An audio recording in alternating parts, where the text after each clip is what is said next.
Hollywood hates voice actors, and I'm about to tell you why. But before I get into all of that, allow me to give you a brief history of voiceover. Brief because I want to get into my opinions really quickly. Most people know of Steamboat Willie from 1928 being the first animation with voices, although it was just sound for the most part, but voices nonetheless. But in actuality, voiceover was done for the first time in 1900. The feat was accomplished by Reginald Fessenden, a Canadian inventor who sought to branch wired telephones into wireless technology. The first ever voiceover broadcast was a test by him saying the weather. That's pretty cool, isn't it? Now you know that Steamboat Willie wasn't the first voiceover made. That credit goes to the Canadians. Despite voiceover taking form in many different media such as commercials, radios or podcasts, movie trailers, or more commonly nowadays, commentary channels on YouTube, when you think of voiceovers or voice acting specifically, you will generally think of cartoons. It was, and still is, a really competitive subset of the entertainment industry, although nowadays it seems as if hiring actual voice actors has fallen into the wayside, especially in animated movies. Nowadays, all you see is celebrity after celebrity voicing, which is quite clearly for the sake of marketing. Sometimes you see an actual voice actor or two, but they're clearly not what you're supposed to care about. But where did this start? Whose fault is this? I have the answer for you. It's Disney, as most problems nowadays are in fact Disney's fault. This all begins with their 1992 film, Aladdin. And I'm certain that the role you can imagine was the star of the show was the late legend Robin Williams as the genie. I have not the slightest bit of ill will towards Robin Williams. I highly doubt anyone could have cemented the role as well as he did. It became one of his most iconic roles, but unfortunately, his attachment to the movie ended up starting a downward spiral in regards to voice actors who would like to make starring debuts in animated films, especially for the likes of Disney and other mainstream studios nowadays. Fun fact, what I find to be funny, but in a sad way, was that Robin Williams initially didn't want to voice the genie due to the associations with Disney. He didn't want Disney to sell merchandise off of the movie if he were to be attached to it, only accepting the role under a condition. To do that, do not sell merchandise like the fast food toy campaigns that were really common back then. But of course, Disney didn't listen. How scummy. Animation studios have been prioritizing mainstream actors to take part in their films in recent years, almost to comedic effect. And by comedic effect, I mean ludicrous castings, bizarre marketing campaigns that just ended up leading into memes, such as the marketing campaign for the movie Smallfoot. Zendaya is Michi, and LeBron James is Gwangi.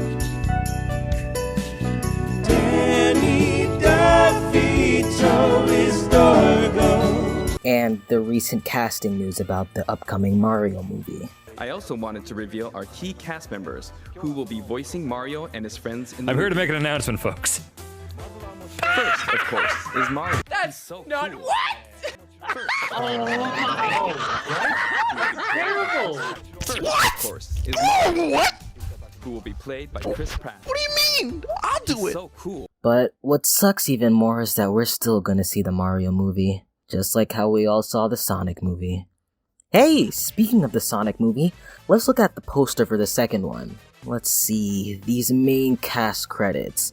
We got James Marsden, the human guy from the first movie, Ben Schwartz as Sonic, yep, checks out, Idris Elba as Knuckles, ooh la la, Jim Carrey as Dr. Eggman, yep, I love that guy, just saying, and oh, that's the end of the credits for this movie poster. But something tells me we're missing something really important. Where's the credit for Tails as voice actress, Colleen O'Shaughnessy? She has gone uncredited in most of the mainstream marketing of the Sonic 2 movie for the obvious reason of she isn't an on-screen actress in any form, so who cares about her? In my opinion, it's just pretty scummy. Colleen O'Shaughnessy is the current voice of Tails the Fox, dating from 2014.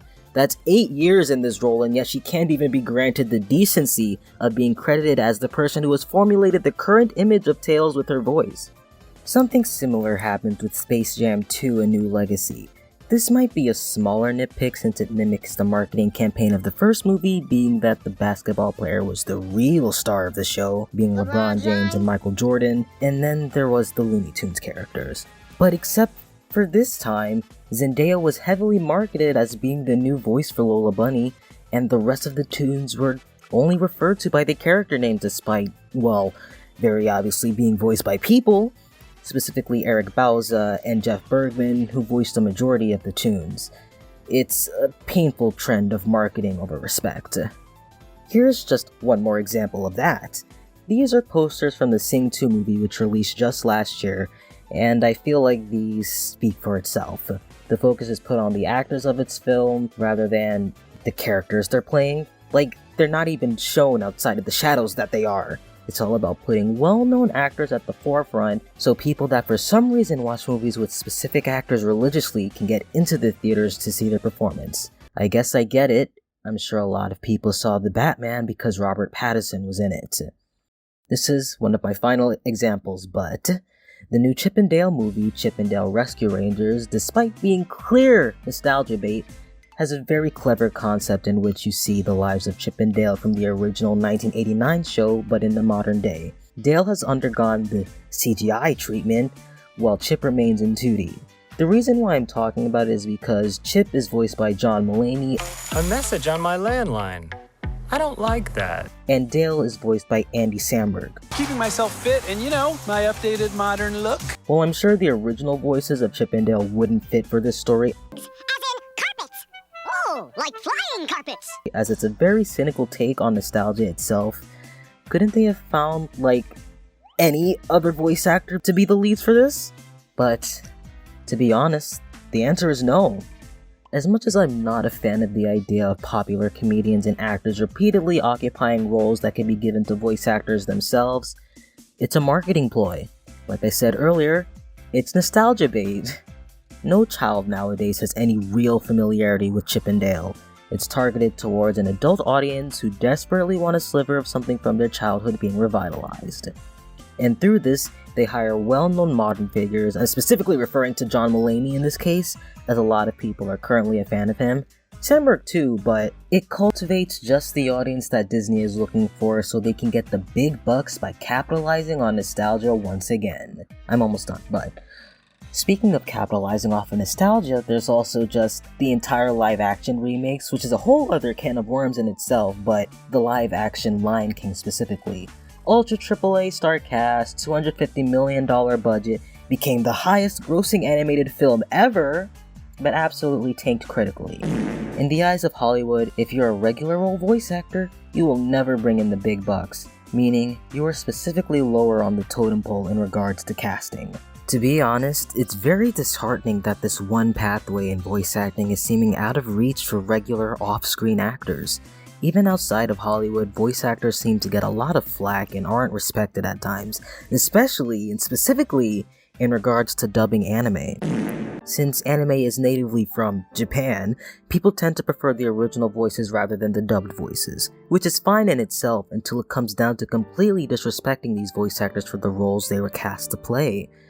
I think it's interesting actually, not good, but interesting, that voice actors are treated in such a different way in Western spaces in comparison to Japan. Voice actors in Japan, especially well-known ones, are acclaimed nearly as much as movie celebrities there, though it's a little different because animated media has a significantly larger role in Japanese culture, but the point still stands. If you mention the names Yuki Kaji, Rie Takashi, Romy Park, or some of the many other very famous anime voice actors to people familiar with the media, they would immediately be met with acclaim. There is a long list of anime voice actors that people would be able to recognize by name since they're so prolific that it's almost scary. But even over there, new voice actors that enter the scene in Japan are treated with a lot more respect than in America. Here in America, we have Mark Hamill, Tom Kenny, John DiMaggio, but a lot of the times, our most acclaimed voice actors are acclaimed for a specific one or two roles rather than just being good voice actors in general. A lot of less popular voice actors tend to be completely written off too. Like Mark Hamill, who those might know as Luke Skywalker, is nearly synonymous with his voice acting role as the Joker, Tom Kenny with SpongeBob and the Ice King, and John DiMaggio as Bender and Jake the Dog, and these guys are celebrities. So I'm just gonna conclude my thoughts here. I have a lot more I could say, but I already know this is way past 5 minutes, so I need to wrap things up. Hollywood hates voice actors. Bring lesser known actors into the fray, please! Give them the break they need rather than giving a celebrity yet another paycheck. Also, you should hire me.